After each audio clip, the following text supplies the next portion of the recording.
December 22nd, 2023, Brampton, Ontario. The last Dodge Challenger rolls off the line, and nobody outside the plant notices. No national broadcast, no government statement, no ceremony worth remembering. Just a conveyor belt going still, a fluorescent light humming over an empty station, and 3,000 workers walking out into a December that felt colder than it should have. For nearly 20 years, this plant built the most powerful production cars in history. The Hellcat, 707 horsepower, supercharged, loud enough to rattle your teeth. The Demon, 0 to 60 in 2.3 seconds, officially banned from the drag strip. Both born here, both built by Canadians, in a suburb of Toronto, for a world that couldn't get enough of them. At its peak, Brampton Assembly ran 2 shifts, 968 cars a day, 225,000 a year. It had 581 robots and 20 miles of conveyor. It employed 3,200 people, immigrants, tradespeople, union workers, who showed up every day and built something people actually loved. Then the parent company made a promise. Then a tariff changed the math. Then a Dutch corporation moved the future to Illinois. Then someone started talking to China. How does a plant that built the world's fastest production car end up being the subject of backroom talks with a foreign automaker, while 3,000 Canadian workers are still waiting for a phone call? This is Brampton Assembly. This story isn't over. That's what makes it so hard to watch. In the summer of 1984, American Motors Corporation was dying. The company that had once built the Javelin, the AMX, the original Jeep, the scrappy underdog of the North American auto industry, was bleeding cash and running out of road. Sales had collapsed. The product lineup was aging. Competitors were circling. AMC needed a miracle, and it needed one fast. What it got instead was a loan. In June 1984, AMC struck a deal with the federal government in Ottawa and the provincial government at Queen's Park. Each would contribute 100 million Canadian dollars. In exchange, AMC would build a brand new, state-of-the-art assembly plant in Brampton, Ontario, the most advanced automotive manufacturing facility in Canada. The total investment came to 764 million Canadian dollars. The builder was Ellis Don Construction. The site was a flat stretch of industrial land in the Bramalea district, a planned community on Brampton's eastern edge. They named it Bramalea Assembly. The name was a blend of Brampton, Malton, and the English word lea, meaning meadow. A meadow that would soon hold 2.95 million square feet of robotics, conveyors, stamping presses, and assembly lines, spread across 269 acres, purpose-built for one specific car. That car was the Eagle Premier. The Premier was AMC's Bet the Company gamble, a near-luxury front-wheel drive sedan developed in partnership with Renault of France, built on a platform shared with the Renault 25. It was modern, refined, and genuinely well-engineered. AMC's president at the time, José de Doorwaarder, a former Renault executive, believed it could reposition the brand entirely. The Bramalea plant was designed from the ground up to produce it. Robotics were integrated at every stage. The facility was, at the moment of its completion in late 1986, one of the most technologically advanced auto plants on the continent. There was just one problem. By the time the first Eagle Premier rolled off the line in October 1987, American Motors Corporation no longer existed. Chrysler had purchased AMC that August for approximately $1.5 billion, absorbing its debts, its brands, its dealer network, and its factories. The Jeep brand was the prize Chrysler actually wanted. Everything else, including the brand new Bramalea plant, came along for the ride. Chrysler now had 4 assembly plants it hadn't planned for: Bramalea, the old Brampton facility on Kennedy Road, Kenosha in Wisconsin, and Toledo in Ohio. That was overcapacity by any measure. Decisions had to be made. Kenosha was first to go. Then, attention turned to the old Kennedy Road plant in Brampton itself, a facility that had been assembling AMC cars and Jeep vehicles since 1962. By 1990, it was being pitted against Toledo in a brutal internal competition for survival. Toledo's workers accepted concessions. The old Brampton plant lost. On April 4, 1992, the original Brampton Assembly closed for good. Chrysler sold the building to Walmart, which converted it into a Canadian distribution warehouse. The West Wing was demolished in 2005. The East Wing came down in 2007. A Walmart supercenter stands there now. With the old plant gone, Chrysler quietly renamed Brampton Assembly. From that point forward, it would simply be known as Brampton Assembly, inheriting the name and, in a way, the identity of the plant it had replaced. The new Brampton was ready for its real chapter to begin. In June 1992, 6 years after the facility first opened its doors, the LH platform launched. The Chrysler Concorde, the Dodge Intrepid, the Eagle Vision. Big, bold, cab-forward sedans that felt like a genuine statement from a company that had nearly fallen apart 3 years earlier. The plant that had been built for a French-designed luxury car was now building the flagship of the new Chrysler. It wasn't glamorous. It wasn't muscle.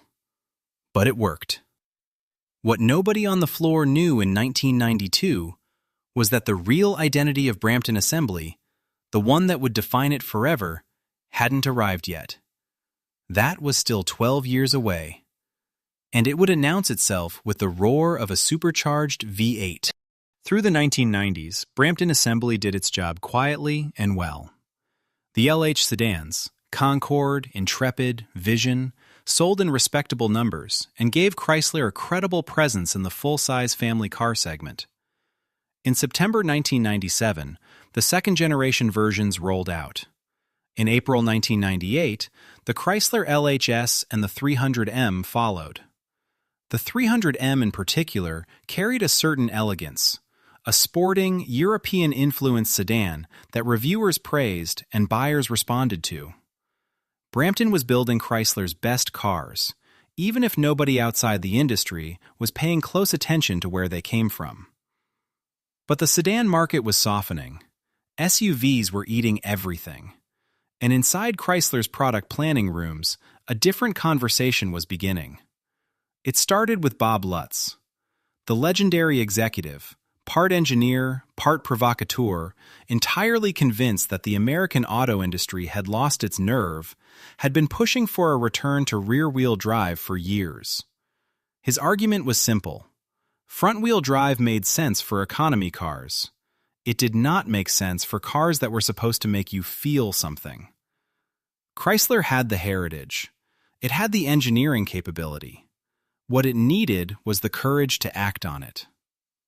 By the early 2000s, under the Daimler-Chrysler era, that courage arrived. The LX platform was the result. A rear-wheel drive architecture derived in part from the Mercedes E-Class, adapted and Americanized into something with far more attitude than its German cousin. The first car built on it would carry one of the most storied names in Chrysler history. In early 2004, the Chrysler 300 launched from Brampton Assembly. The reaction was immediate. The 300's long hood, short deck, upright grille, and wide stance landed like a cultural event. It appeared in music videos before the ink was dry on the press release. It was photographed on the streets of Detroit, Atlanta, Toronto. It was the kind of car that made people stop and look, which was something Chrysler hadn't produced in a very long time. The Dodge Magnum wagon launched alongside it, polarizing, bold, and completely unafraid of itself. Then, in early 2005, the Dodge Charger joined the line. 4 doors, rear-wheel drive, available with a 5.7-liter Hemi V8. The name alone carried 40 years of mythology.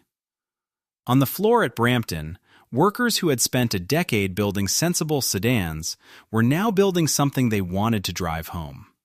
The plant's identity was shifting. and it was about to make the leap that would define it completely. In May 2008, the Dodge Challenger returned.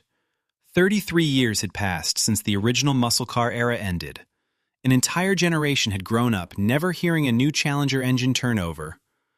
When Chrysler revealed the retro-styled 2008 SRT8 concept, the response from enthusiasts was visceral.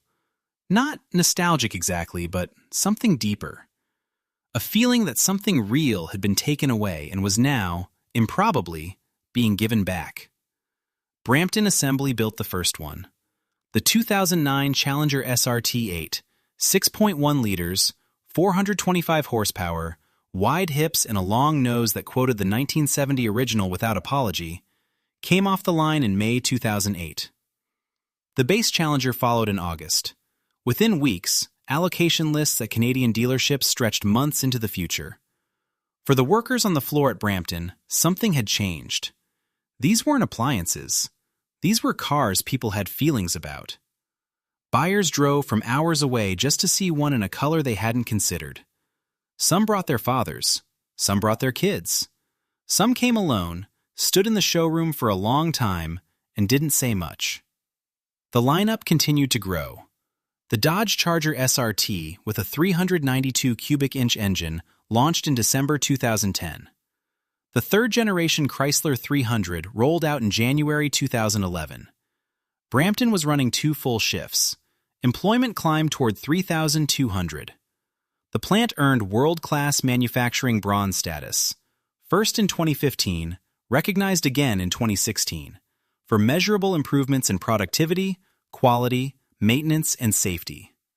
It became the first Canadian automotive assembly plant to achieve ISO 50001 energy management certification, saving over 290,000 kilowatt-hours annually. By any measure, Brampton Assembly was at the top of its game. Then, in October 2014, Chrysler did something that nobody in the industry had seriously expected. They built the Hellcat. The Challenger SRT Hellcat arrived with a 6.2-liter supercharged Hemi V8 producing 707 horsepower and 650 pound-feet of torque. At the time of its launch, it was the most powerful production muscle car ever built. Not the most powerful Challenger, not the most powerful Dodge, the most powerful production muscle car, full stop, in the history of the automobile. And it was being assembled in Brampton, Ontario, by union workers earning Canadian wages, 30 minutes west of Toronto. The automotive press ran out of superlatives. Waiting lists formed overnight. 3 years later, Brampton went further still. On September 11, 2017, production began on the Challenger SRT Demon. 840 horsepower, a factory-installed drag racing suspension, and an official quarter-mile time that got it banned from the National Hot Rod Association's sanctioned events. It was, by certified measurement, the fastest quarter-mile production car ever built. Its entire production run, 3,300 units for North America, was assembled at Brampton and sold out before the first one reached a dealer. The plant that had been built to save a dying French partnership sedan was now the birthplace of the most extreme performance vehicles the industry had ever seen. For a few years, it felt like it could last forever. It couldn't. On April 30th, 2009, Chrysler LLC filed for Chapter 11 bankruptcy protection. It was a Thursday morning.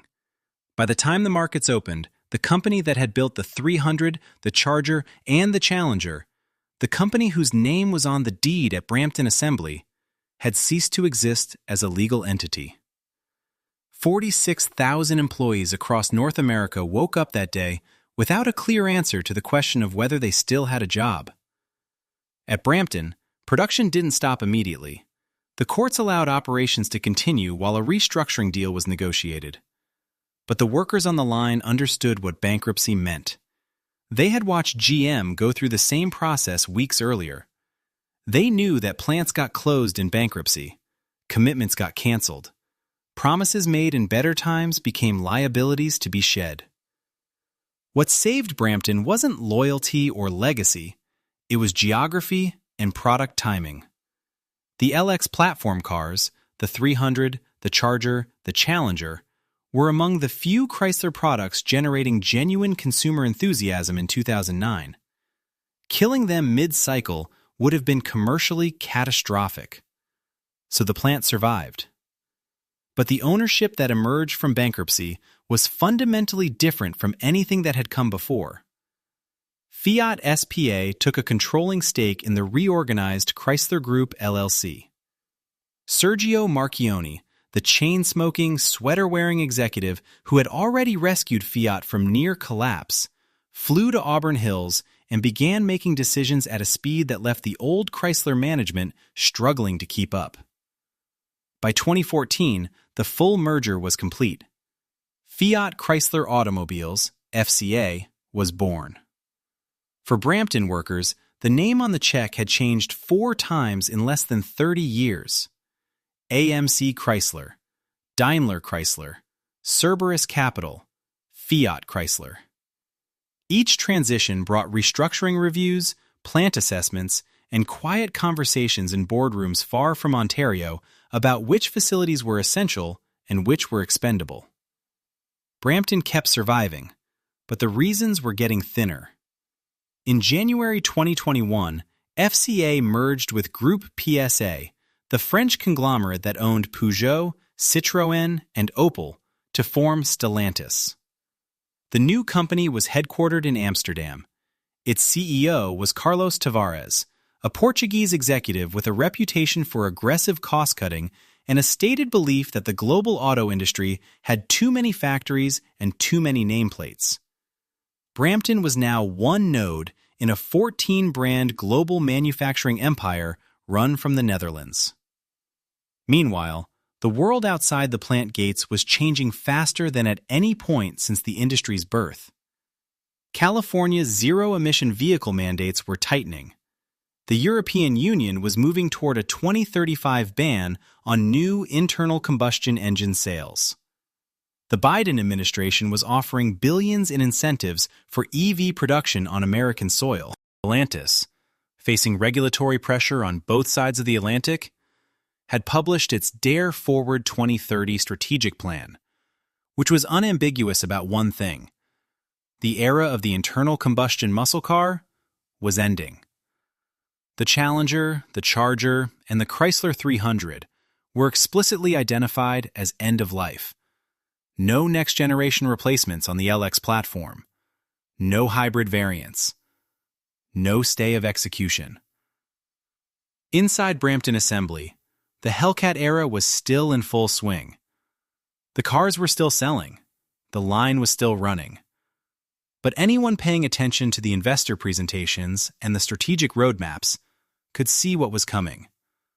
The product that defined the plant, that gave it its identity, its pride, its place in automotive history, had been quietly scheduled for termination. The question was never really whether it would end. The question was, what would come next? On May 2, 2022, Stellantis gave Brampton what looks like an answer. At a press conference that drew coverage across the Canadian automotive press, the company announced a $3.6 billion Canadian investment, $2.8 billion US dollars, to transform both the Windsor and Brampton assembly plants as part of its electrification strategy. For Brampton specifically, the plan was ambitious. A complete retooling of the facility, new flexible architecture capable of supporting both internal combustion and battery electric vehicles, and a product commitment that would carry the plant through the decade. Politicians arrived at the plant gate for photographs. Unifor leadership called it a victory. The federal and Ontario provincial governments each pledged $132 million Canadian dollars to support the retooling effort. The message was clear and deliberate. Brampton Assembly had a future.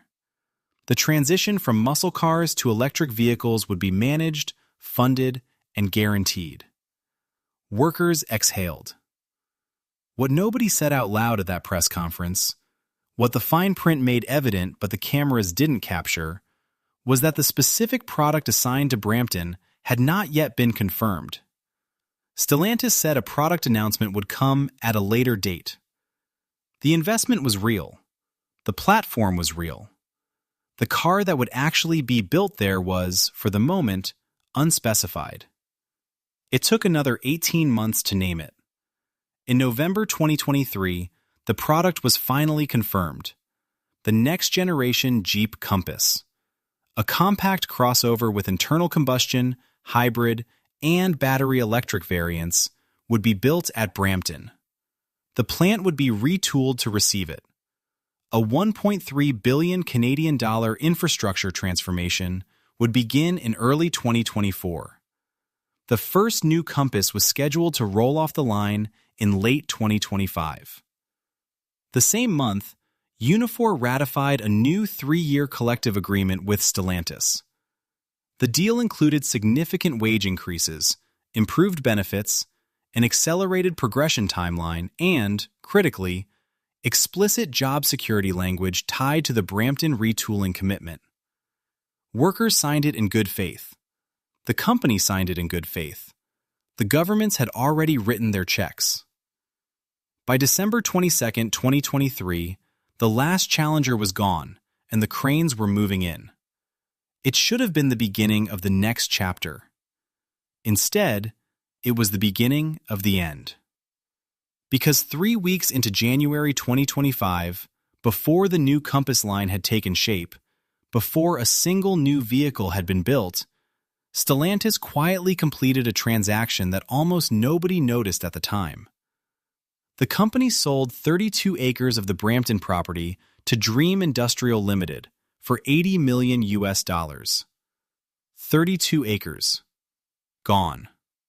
Described in the press release as a move to streamline operations and optimize the real estate portfolio. It was the kind of language that sounds like nothing and means everything. 25. The first reports emerged from Washington about the incoming Trump administration's tariff plans. A proposed 25% duty on all automotive imports from Canada and Mexico. Stellantis, which sold the majority of its North American production into the American market, began running the numbers. The results were not good. On February 20, 2025, Stellantis announced it was pausing the Brampton retooling effort. The official explanation was careful and vague. The company needed to reassess its electrification strategy in light of changing market conditions. There was no mention of tariffs. There was no mention of Illinois. There was no mention of China. Workers were told the pause would last 8 weeks. 3,200 people went home and waited.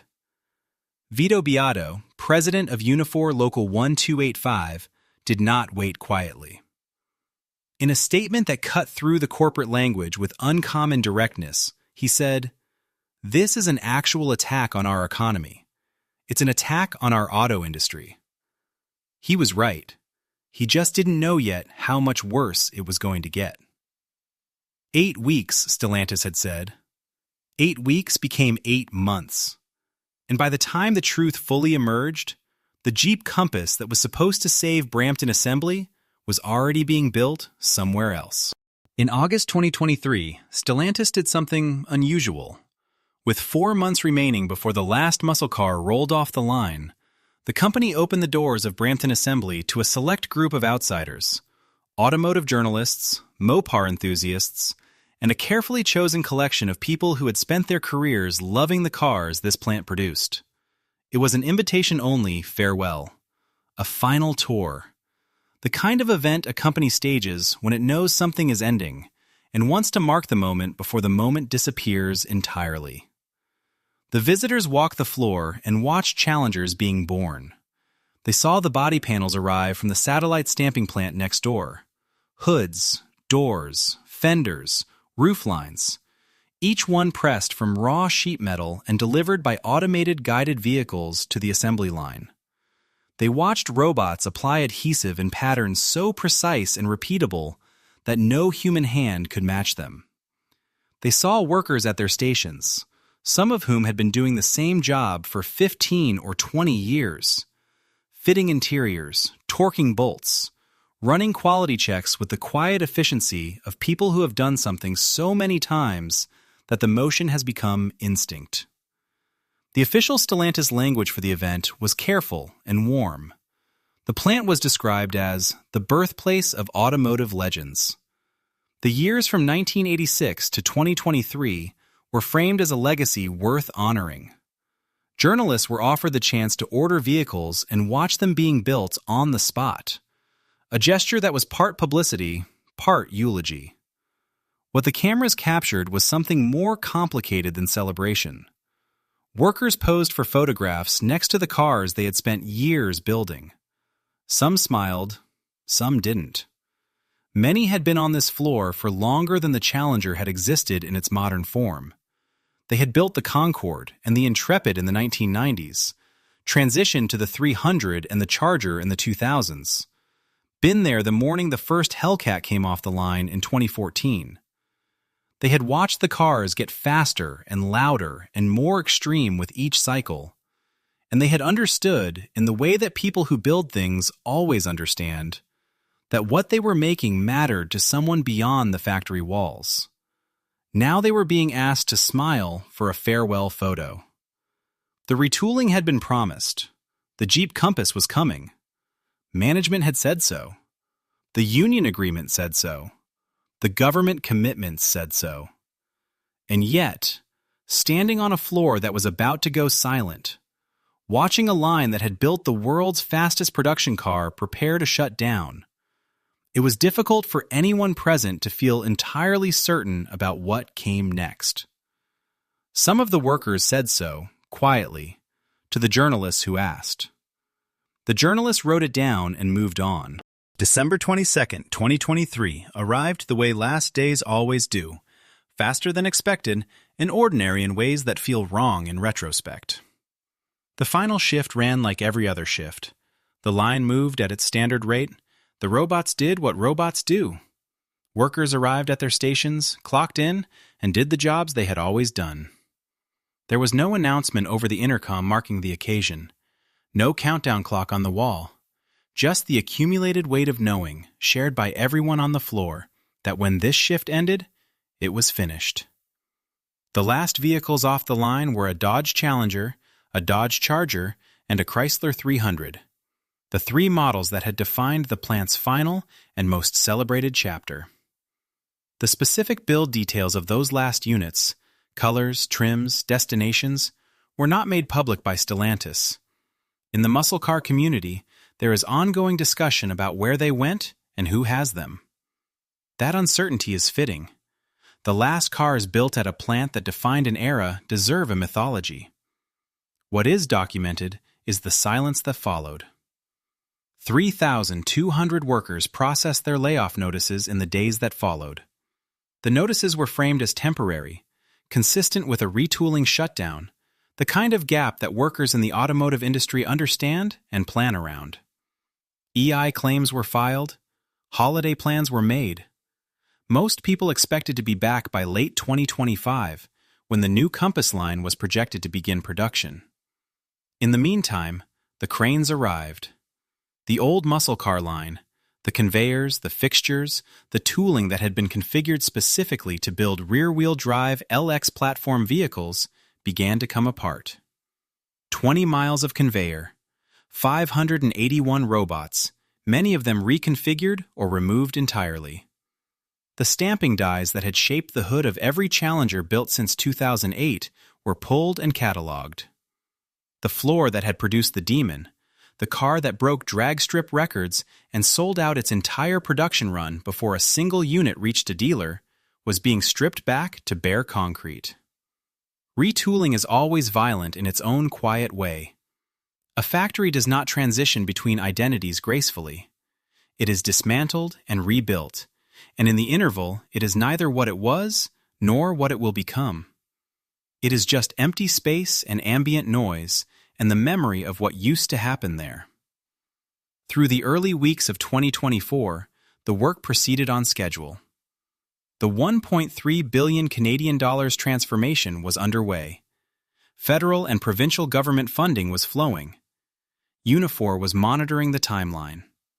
The Jeep Compass launch date of late 2025 was holding. For 12 months, everything looked exactly like it was supposed to look. Then January 2025 arrived. Stellantis sold 32 acres of the property. And 3 weeks later, on February 20th, the retooling stopped. Not paused for a week, not slowed down for reassessment. Stopped. The workers who had left in December 2023, believing they would return in late 2025, were now being told the situation had changed. There was no new timeline. There was no explanation beyond the carefully worded corporate language about electrification strategy and market reassessment. The cranes that had come to rebuild the plant went quiet. Brampton Assembly, which had survived bankruptcy, 4 ownership changes, the end of the sedan era, and the death of the muscle car, was now simply sitting there. Dark. Still. Waiting for a decision that wasn't coming. To understand what happened to Brampton Assembly in 2025, you have to understand what was happening in Washington. On January 20th, 2025, Donald Trump returned to the White House. Within days, his administration began signaling what the new trade policy would look like. And for Canada's automotive sector, the signals were not ambiguous. A 25% tariff on all vehicles imported into the United States from Canada and Mexico. Across the industry, every executive whose business model depended on cross-border supply chains began doing the same calculation at the same time. Stellantis was particularly exposed. The company assembled vehicles in both Windsor and Brampton for sale predominantly in the American market. Its margins on North American operations were already under pressure. A 25% tariff on Canadian-built vehicles entering the U.S. would not be an inconvenience. It would be, depending on the model and the volume, potentially catastrophic for the profitability of those plants. What happened next has never been officially confirmed by Stellantis. The company has never stated publicly that tariffs drove the decision to pause Brampton's retooling. But the timeline speaks clearly enough on its own. January 2025. Stellantis sells 32 acres of Brampton property to Dream Industrial for $80 million US. The sale is framed as routine portfolio management. February 20th, 2025. Stellantis announces it is halting the $1.3 billion Canadian retooling effort at Brampton Assembly, effective immediately. The stated reason is a need to reassess electrification strategy. Workers are told the pause will last 8 weeks. The gap between those two events is less than 3 weeks. For Vito Beato, president of Unifor Local 1285, the land sale and the work stoppage arriving in such close succession was not a coincidence. He said so publicly, in language that was careful but clear. When reporters asked him about the February pause, he connected it directly to the tariff environment. "This is an actual attack on our economy," he said. "It's an attack on our auto industry." The 3,200 workers who had been waiting since December 2023, already 14 months into a retooling layoff, now faced an indefinite extension with no explanation they could verify. Their collective agreement guaranteed the Compass production. The government funding was committed. The legal obligations were on paper. And yet, the cranes had stopped moving. 8 weeks, Stellantis had said. Workers marked the calendar. Late April 2025. That was when the pause was supposed to end. Late April came. Nothing. On May 2, 2025, Stellantis met with Unifor officials in what the union had hoped would be a return-to-work briefing. Instead, the company informed the union that the operational pause was now indefinite. There was no new timeline. No revised launch date for the Compass line. No explanation beyond the language that had been used in February. Workers would receive further information in June, the company said. June, Beato told his members. Just hold on until June. Workers who had been off since December 2023, now 17 months without a regular paycheck, surviving on employment insurance, drawing down savings, deferring decisions about mortgages and car payments and their children's futures, were being asked to wait another month for information that might not come. "There's a lot of uncertainty," Beato told reporters after the May meeting. "We're worried about our plant. The longer it takes the company to make a decision, the longer it is for us to go back." Behind the union halls and the press statements, a larger story was developing that most Brampton workers couldn't yet see. While the retooling pause stretched from weeks into months, Stellantis CEO Antonio Filosa was preparing an announcement that would clarify exactly where the company's priorities lay. In October 2025, Filosa confirmed plans to invest $13 billion in American manufacturing plants over the next 4 years. A number so large, it functioned not just as a business decision, but as a political statement directed at the White House. Canadian workers read that number and understood what it meant. The math was not complicated. June came and went. Stellantis provided no timeline, no product confirmation, no credible assurance that the Jeep Compass would ever be built in Brampton. The workers who had been promised 8 weeks were now 6 months into an indefinite pause, with an employer that had stopped pretending to give them answers, and a government that was running out of ways to apply pressure. Then, on October 15, 2025, 9 months after the retooling stopped, Stellantis made it official. The next-generation Jeep Compass would not be built at Brampton Assembly. Production was being moved to the Belvidere Assembly Plant in Belvidere, Illinois. The $1.3 billion Canadian retooling investment, the transformation project that was supposed to carry Brampton through the next decade, was being redirected south of the border. The $264 million in combined federal and provincial government funding committed to support the effort was effectively stranded. The announcement sent what one report described as shockwaves through the entire Canadian auto sector. It was not hyperbole. Prime Minister Mark Carney spoke directly with Stellantis' global leadership that day. He described expressing disappointment with the decision. He wrote on the platform formerly known as Twitter that his government expected Stellantis to fulfill the undertakings they have made to the workers of Brampton. Diplomatic language for a situation that was, in practical terms, a corporate betrayal of a legally binding commitment made to Canadian workers and backed by Canadian public money. Stellantis' response was to acknowledge the conversation and offer no timeline. For the workers of Unifor Local 1285, October 15th was the day the pretense ended. For 22 months, from December 2023, when the last challenger left the line, through the promises of the Compass era, through the 8-week pause that became a 9-month void, they had been asked to be patient, to trust the process, to believe that the investment was real and the commitment was firm and the plant had a future. Now they knew. The Jeep that was supposed to replace the Challenger, the electric future that was supposed to replace the roaring past, the $3.6 billion Canadian announcement that politicians had stood in front of for photographs. All of it moved, redirected, reassigned to a plant in Illinois that would benefit from the investment Canada had helped to justify. 3,200 workers, 22 months, no car, no line, no date. And it wasn't finished yet. In early 2026, a story emerged that reframed the entire situation in terms that even the most diplomatically measured Canadian politicians could not absorb without visible anger.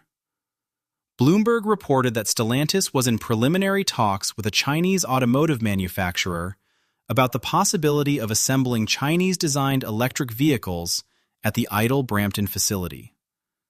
The plant that built the Hellcat. The plant that built the Demon. Workers had operated for nearly 4 decades, that the federal and provincial governments had funded through 2 separate investment agreements, was being discussed as a potential site for Chinese EV assembly. Ontario Premier Doug Ford called it unacceptable.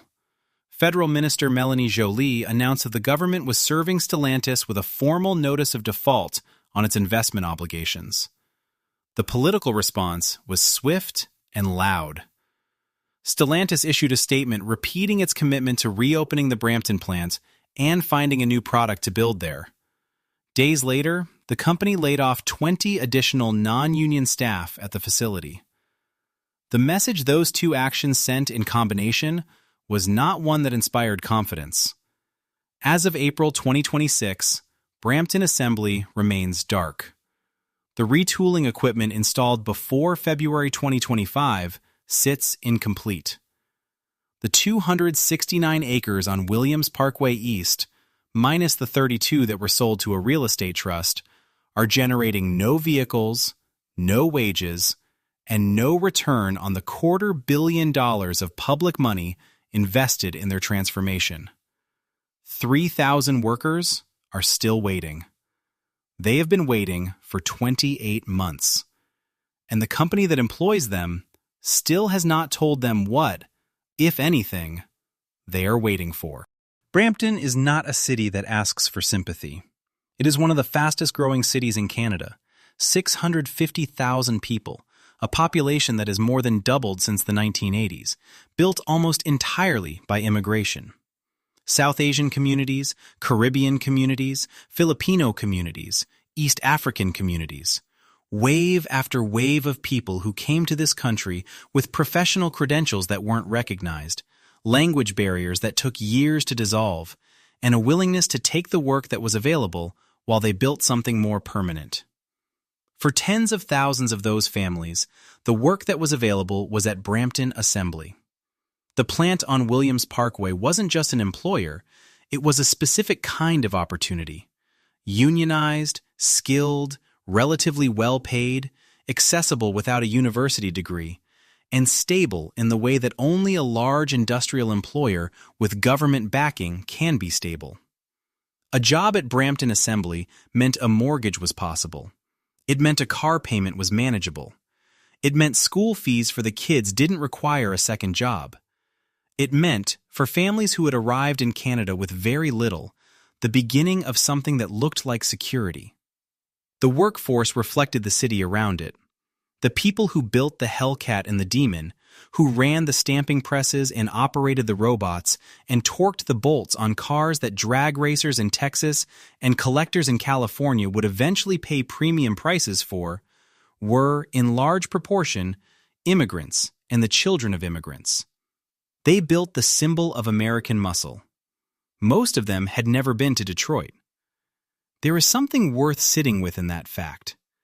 When the layoffs came in December 2023, framed as temporary, tied to the retooling timeline, the impact on individual households was real but manageable. Employment insurance covered a portion of lost income. The timeline was defined. People adjusted. When the pause was announced in February 2025 and then extended indefinitely in May, the calculation changed entirely. By the summer of 2025, workers who had been off for 18 months were not adjusting. They were depleting. Savings built over years of double-shift overtime were being used for grocery bills. EI claims had run their standard course for many. The benefit period designed for a temporary layoff was not built to cover a pause of indefinite duration. Workers who had planned around a late 2025 return date were now replanning around nothing because there was no date to plan around. The retraining programs offered by the provincial government, designed to help displaced manufacturing workers transition to other industries, were largely irrelevant to people who had spent 2 decades developing highly specific automotive assembly skills.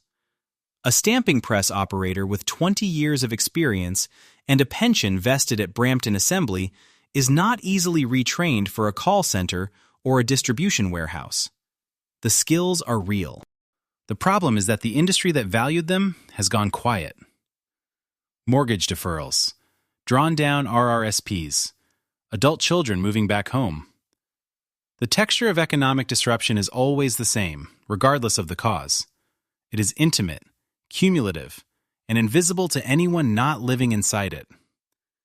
Vito Beato, the Unifor Local 1285 president, who had been the most consistent public voice for his members throughout the crisis, continued to push for answers through 2025 and into 2026. He attended meetings with Stellantis. He appeared before government committees. He spoke to reporters whenever there was something to say, and sometimes when there wasn't, because his members needed to see that someone was still fighting. What he could not do, what no union president can do when an employer has decided to reroute its investment to another country, was force the company to come back. The contract said one thing. The cranes said another. The damage doesn't stop at the plant gate. It never does. At peak operation, Brampton Assembly directly employed approximately 3,200 workers. Each of those jobs, in the economic modeling that governments and unions use to assess industrial value, generates between 4 and 5 additional jobs in the surrounding economy, in the supply chain, in local services, in the businesses that exist because a large workforce is spending money nearby. That multiplier means the effective employment impact of Brampton Assembly shutdown extends to somewhere between 13,000 and 16,000 jobs across the Peel region and the broader Greater Toronto area. Tier 1 and Tier 2 suppliers who manufactured components for the LX platform have had to absorb the loss of that production volume. Tooling shops, logistics companies, and parts manufacturers that built their business models around the Brampton account have been quietly downsizing since 2024. The restaurants and coffee shops within walking distance of the plant on Williams Parkway have felt it. The shift changed traffic that once marked the rhythm of the surrounding neighborhood. 2,000 people arriving, 2,000 people leaving, the parking lots filling and emptying on a schedule as reliable as a tide, stopped in December 2023 and has not returned. For the city of Brampton itself, the plant's silence represents a gap in the tax base that cannot be easily filled. Industrial properties of that scale generate significant municipal revenue. A dark plant generates almost none. The political consequences have been proportionally loud. The federal government's notice of default, served to Stellantis in early 2026, was a legal tool, a formal assertion that the company had failed to meet the obligations it accepted when it took 132 million Canadian dollars in federal funding. Ontario's notice, served separately, made the same assertion about the provincial contribution. Together, the two governments were on record stating that Stellantis owed them something, either the production it had promised or a return of the public money it had received. Stellantis's legal position was not without complexity.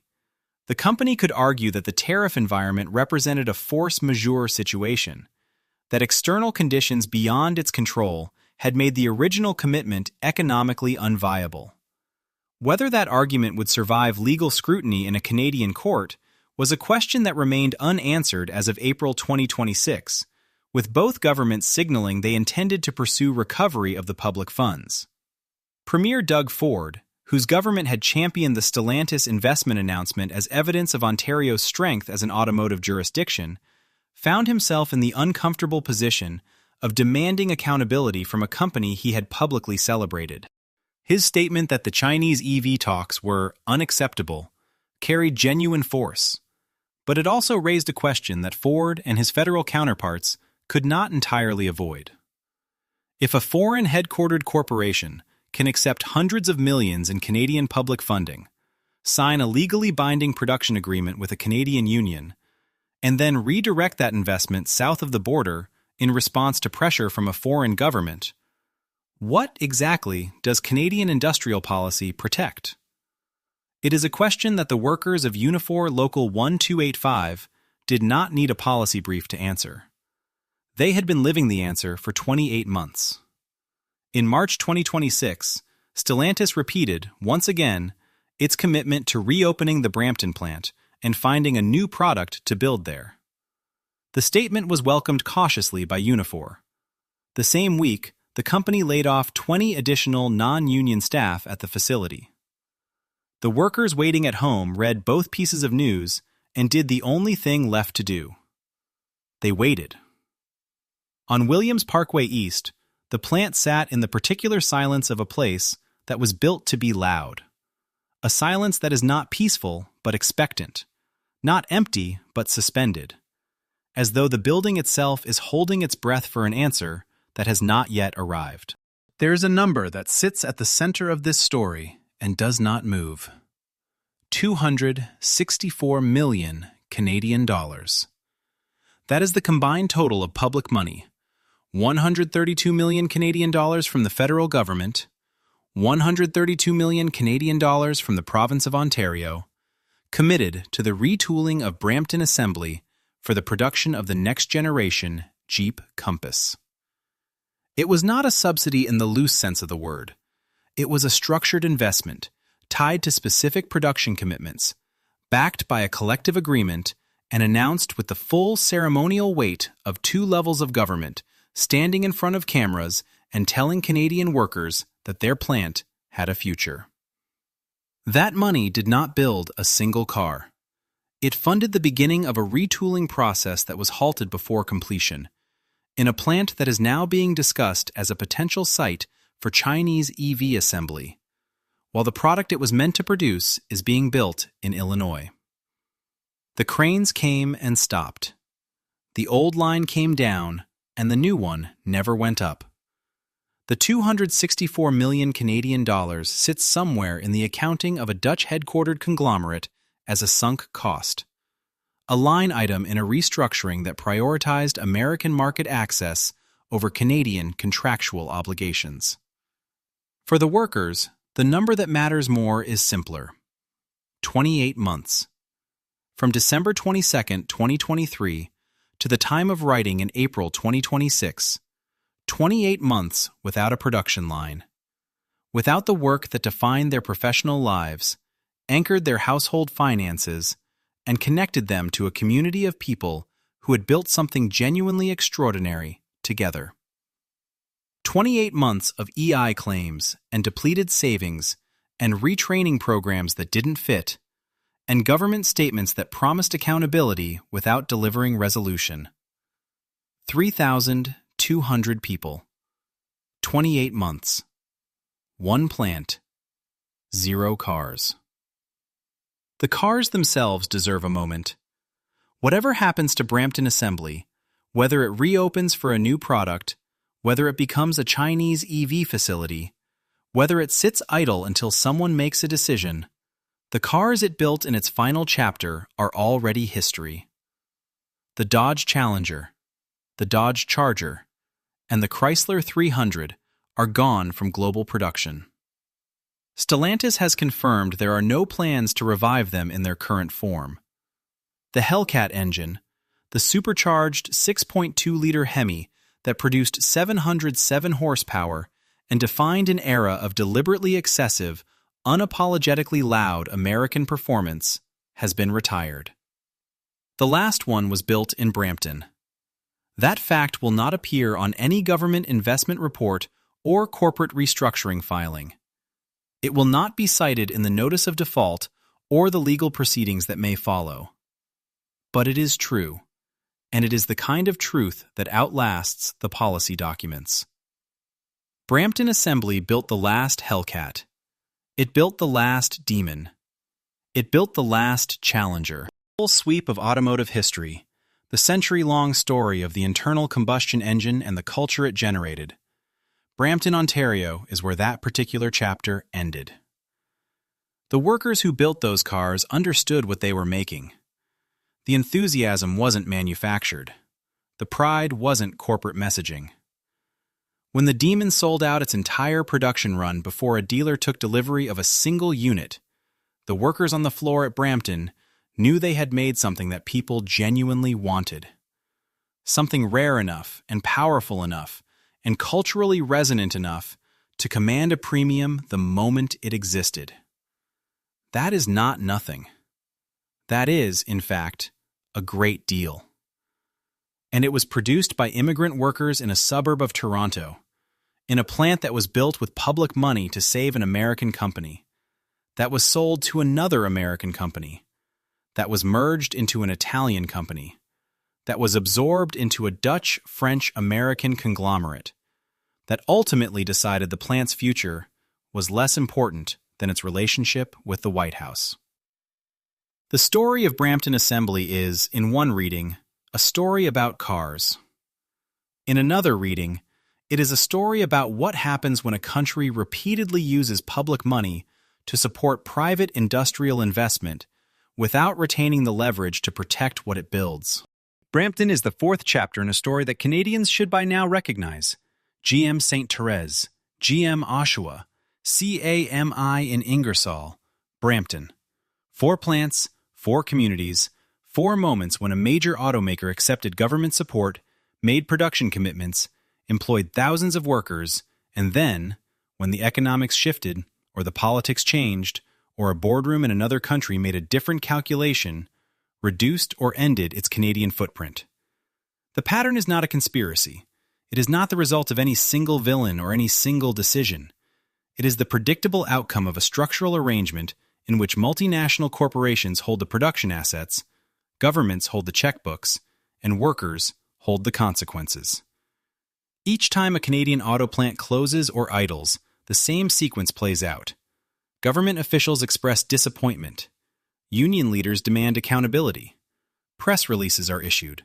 Legal mechanisms are invoked. And then, gradually, the news cycle moves on. Because the plant is dark and there is nothing new to report about a place where nothing is happening. The workers don't get to move on at the same speed. What distinguishes Brampton from the plants that came before it is the moment in which it sits.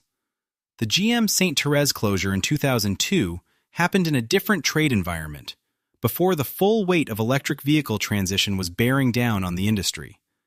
The GM Oshawa closures, 2008, and then the more complete wind-down in 2019, were brutal, but they occurred within a framework where the future of internal combustion was not yet fully in question.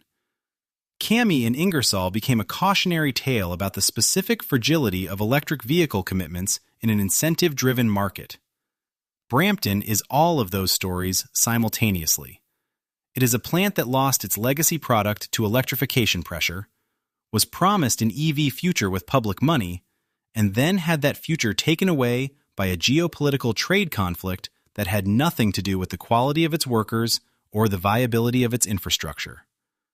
The workers of Brampton Assembly did not build inferior cars. The plant did not have a productivity problem. The Hellcat line earned world-class manufacturing recognition. The facility was, by every operational metric, a functioning, efficient, capable industrial site that could have continued producing vehicles indefinitely if the business decisions around it had been different. It is not sitting dark because it failed.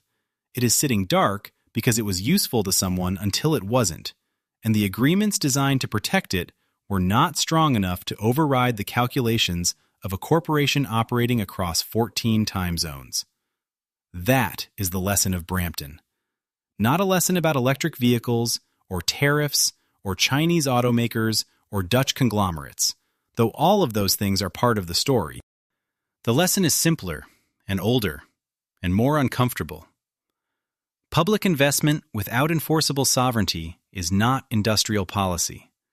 It is a donation. Canada has made that donation 4 times in 20 years to 4 communities and received 4 versions of the same outcome.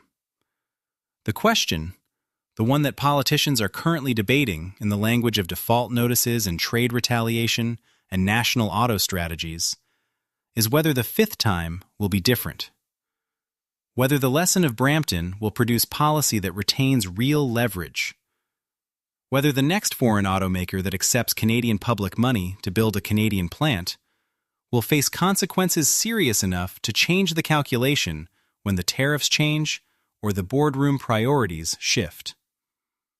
As of April 2026, that question does not have an answer.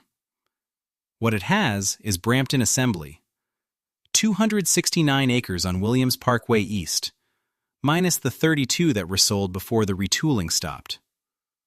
A main building of 2.95 million square feet. A stamping plant next door that made 96 body components per cycle, with 5 transfer presses and dies that could be changed in 4 minutes.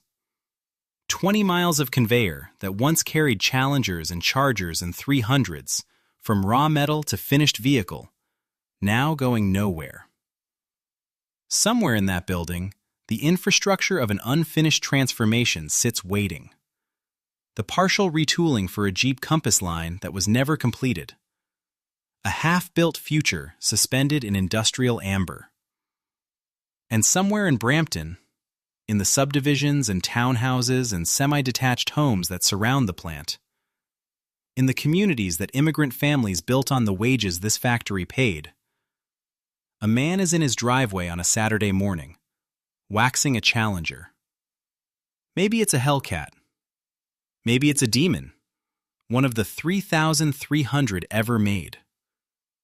Maybe it's just a base RT with a 5.7 Hemi and enough presence to make the neighbors come outside and look. Whatever it is, it was built a few kilometers from where he's standing, by people he might have known, on a line that no longer exists. He knows what it's worth now. Not in dollars, though the values have climbed steadily since the last one rolled off the line. In something harder to quantify. The knowledge that what he's looking after is the end of something. That the roar it makes when he turns the key is a sound that will not be made again. Not in Brampton, not by those hands, not on that floor. The plant is silent. The car still runs. For now, that has to be enough.